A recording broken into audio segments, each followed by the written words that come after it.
በስመ አብ ወወልድ ወመንፈስ ቅዱስ አሐዱ አምላክ አሜን። ከሁሉ በላይ በመግቦቱ በቸርነቱ በይቅርታው ያልተለየን ልዑለ ባሕሪ እግዚአብሔር ስሙ ከምድር እስከ ሰማይ የተመሰገነ ይሁንልን። አምላክ ወላዲተ ቃል ድንግል ማርያም አማላጅነቷ ረዳትነቷ ከሁላችን ጋር ይሁን። የቅዱሳኑ ረድኤትና በረከት አይለየን። የነዋ ቅዱሳት መሸጫናት እና ታናን ቅርብ ጊዜ ነው፣ ግን ከዚያ በኋላ አቅም አነሳን ነው እንደዚህ ቆም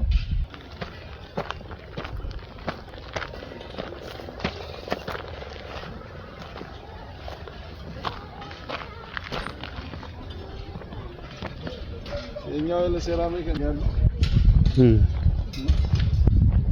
ስለዚህ አሁን እየተበረበረ ነው። ዋናው ቤተሰብ ሊፈርስ ይችላል። ስለዚህ የኛው ይሰራ በጣም ይገዛልን መስራት እንችላለን ማለት ነው። ድሮ ይገና እሺ ይገባል ኋላ ካለ መልሱን ዘመረ የኛው ተመጣጣኛው አኔ መጠለያ ይሰራ በዛኛው እንትን ስለዚህ ምዕመናኑ ዝናብም ሳይመታቸው ፀሐይም ሳይመታቸው አገልግሎት ማግኘት ይችላሉ።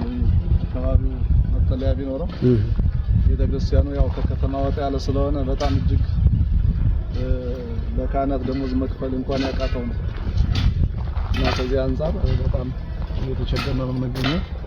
ቤተክርስቲያናችን አንዲት ቤተክርስቲያን ስለሆነች ከተማ ያለው ሁሉ ሕዝብ ይህንን ቦታ ሊመለከተው ይገባል የሚል ማሳሰቢያ አለ። ስለዚህ እንደምታዩት ያው ይሄኛው ትራዞ ሆኖ ይሄኛው ደግሞ ገና በጣም ቦታው ምቹ አይደለም ማለት ነው። ያው እያጸዱ ያሉት ማህበረ ካህናቱ ናቸው። ያው መጪው ታኅሳስ 19 ቅዱስ ገብርኤል በዓለ ንግሥ ስላለ ቦታውን ለማጽዳት ማህበረ ካህናቱ ልማት እየሰሩ ነው ያለው። ይሄንን አጽድተን ሲመጡ ምዕመናን ቦታውን ምቹ ለማድረግ ያው ካህናቱ እየደከሙ ነው ያለው ማለት ነው።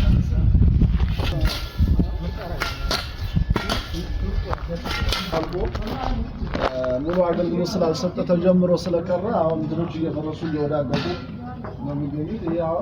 ይሄ ከፈረሰ ማለት ቤተክርስቲያኑ እያለ ወደ መፍረስ ደረጃ ስለሚደርስ ይህንን ለመጨረስ በርካታ ምዕመናን ይህንን የሚያዩና የሚመለከቱ ስለዚህ በተለይ በገንዘብ ብቻ ሳይሆን በማቴሪያል ቢያግዙን ቤተክርስቲያኑ እንቁ ነው የሚባለው። ቤተክርስቲያኑ ቦታው እንቁ አድርገን መስራት እንችላለን።